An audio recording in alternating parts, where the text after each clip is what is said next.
Florence Pugh, in a recent interview, told everyone that she is very unlikely to take a role in a movie like Midsommar ever again. And this was A24 Studios' 2019 folk horror movie about an American woman who goes on a vacation with her toxic boyfriend in a state of grief. They get lured into a violent sex cult and chaos ensues. I've never watched it myself, so I don't know exactly what she's referring to here, but she claims that in order to prepare for and perform this role well, she had to abuse herself. This was in the Variety article, I believe. Yep. She says, there have been some roles where I've given too much and I've been broken for a long time afterwards. Like when I did Midsommar, I definitely felt like I abused myself in the places I got myself to go. Got myself to go. I guess she's saying the depths of her emotions that she was plumbing. She said the nature of figuring these things out is you need to go, well, I can't do that again because that was too much. But then I look at that performance and I'm really proud of what I did. I'm proud of what came out of me. I don't regret it.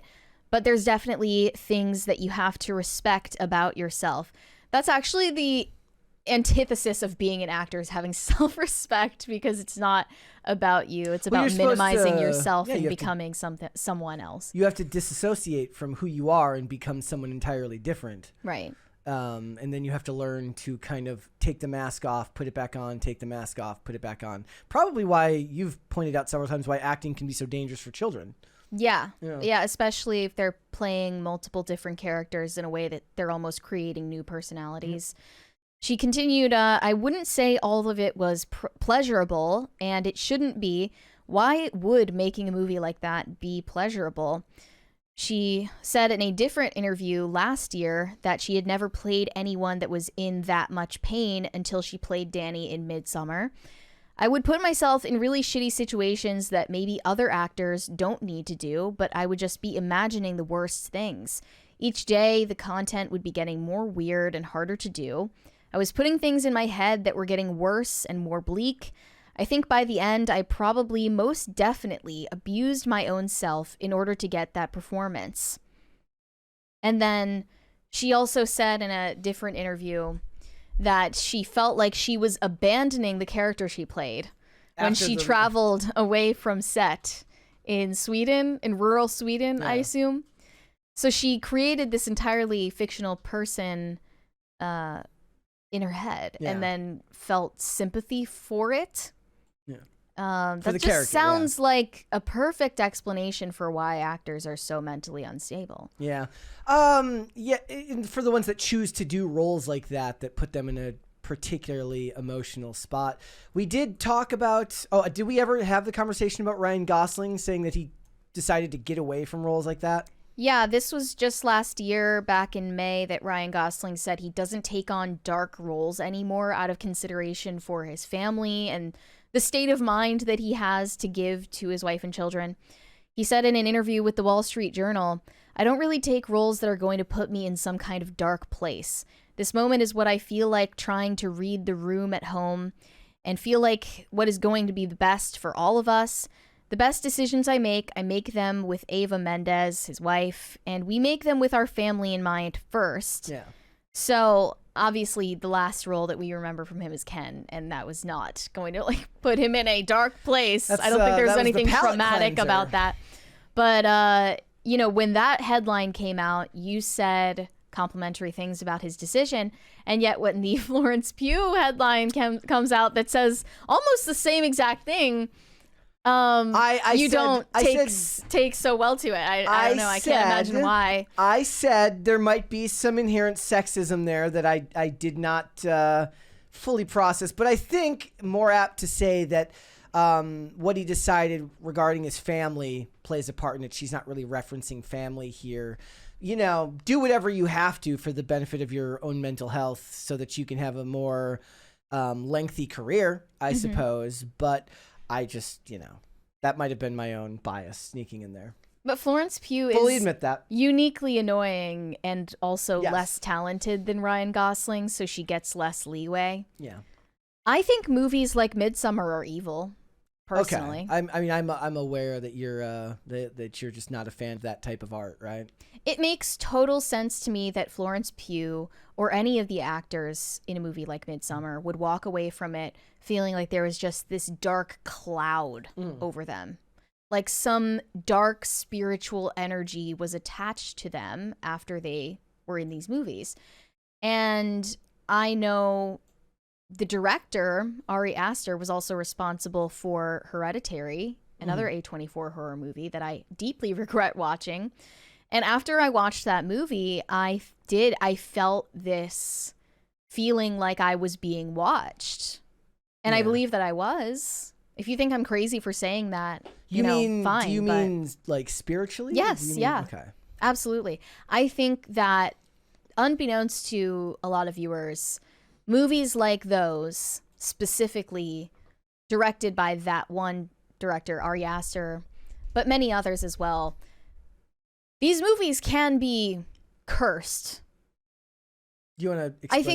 I think that either they are cursed in a more figurative sense, or I'm willing to entertain the idea that those movies are actually ritualistically cursed prior to release. How does that happen? Is that through their own invoking, or is that something that happens by happenstance? No, like intentionally, very deliberately cursed in a ritualistic manner by the people involved in making it. Yeah, I do believe that.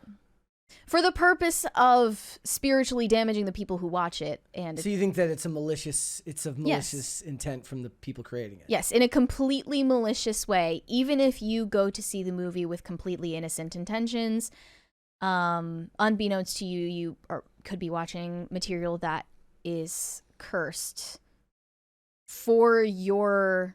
Damn it, I saw The Ring. This isn't spiritual good. endangerment. Yeah. Yes, I genuinely believe that. I'm sure a bunch of people are just going to think that I'm crazy for saying that, but that's my take. And after I watched Hereditary, I just felt watched. And I don't think it was just a feeling. I think I was being watched. Do you think it's because that, given that you're as active spiritually as you are, that perhaps you're more self-aware than other people who might enter into watching something like that without the ability to kind of see within themselves how it's making them feel or think? I definitely wouldn't have made the decision to watch a movie like Hereditary today, but that was several years ago, and I didn't really know what I was getting into. I just heard from somebody that it was a good movie. And I don't have a problem with horror in general. Just as a genre, there are horror movies I like and I'm willing to watch. What's an example of a horror movie that you like? I've mentioned this before, but like M. Night Shyamalan's Devil, that was a horror movie that stood out to me that I enjoyed, and I didn't feel like there was some kind of evil thing in it. Like, that's interesting. And yet it is still heavily focused on the spiritual side. Yeah. So it really is like there was just something about that movie specifically that made you feel that energy. And it feels inherently nihilistic, Ari Aster's movies. We have another 20. Kenneth Hart. Clarification, The Jerk, 1979, Steve Martin. The sniper randomly picks Martin to mess with. The classic scene is sniper attacking Martin, who thinks he's after the can's irritation from Mary over 10 things reminded me of that scene. Okay. I'll have to watch I don't think I've seen that. I never saw it. I don't think I've seen that movie. Look, I mean, that's kind of one of the double-edged swords of art, is that it can take you to a really, really good place, or it can take you to a really, really bad place. And depending on, like, I still maintain that one of the hardest things in general, not speaking anything of possession or anything like that, but my movie reviews, the reason why I never even want to call them reviews, merely just me kind of bloviating about whatever we're talking about. I'm insulting myself there on purpose, because a lot of times it's like it's not that deep, but it's like the idea is that my mood can be heavily colored by how I feel that day. Yeah. So it's like I could watch a movie and once it's done, take something completely different away from it if I had seen it on a different day, you know, where I was in a different mood. So I tried to not even refer to what we do when we do, you know, post movie reviews. Like, I'm not going to review it because I don't want to give you a recommendation and then have you be like, that was the worst thing I've ever seen. It's like, well, I can only speak for myself. Personally, I would always rather tell people not to go see something. Well, I mean, it's less risky because when you tell somebody to go see something, you're asking them to spend their money on it. And that's, people will forgive you for a movie that you didn't like, but they did like. They will not forgive you for a movie you liked that they hated because they had to spend money on it to go see it or sail the high seas. From now on, if you want to recommend something, just say, wait till it's on streaming on Tubi. I mean, that's what I would say on everything. What was that recent one? Fubo? Fubo. It's a real thing. They did the meme. They did the meme. So, and by the way, I saw somebody earlier mention when talking about Florence Pugh, they mentioned Heath Ledger. That is actually a myth that he was like, wait, what? That he was a method actor and The Dark Knight damaged him. Oh, that sounds like a folktale. Yes, immediately right off the bat. There have been multiple write-ups and videos done about that. He was always listed as being very professional and approachable. But I mean, the write-ups about Jared Leto method acting to play the Joker, however, that's just were try entirely hard. true. That's just try hard edginess. Imagine mailing used condoms to Margot Robbie just to have 10 minutes of screen time in Suicide Squad. Yeah, right.